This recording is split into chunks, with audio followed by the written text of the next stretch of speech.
Hello दोस्तों, राधे राधे। आज मैं आप सबको एक देवी पचड़ा गीत सुनाने जा रही हूँ। वीडियो पसंद आए तो वीडियो को प्लीज़ एक लाइक ज़रूर कर दीजिएगा।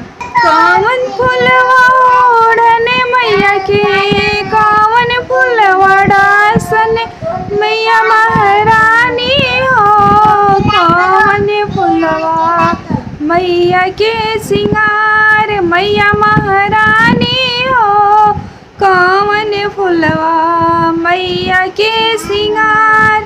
लाल फूलवा ओढ़ने मैया के, लाल फूलवा डासन मैया महारानी हो, पियरी फूलवा मैया के सिंगार मैया महारानी हो, पियरी फूलवा मैया के सिंगार।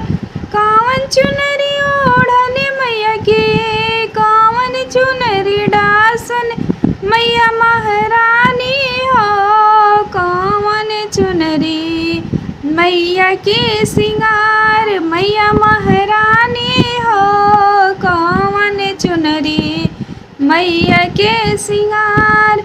लाल चुनरी ओढ़ने मैया के, लाल चुनरी डासन मैया महारानी हो, पियर चुनरी मैया के सिंगार मैया महारानी हो, पियर चुनरी मैया के सिंगार।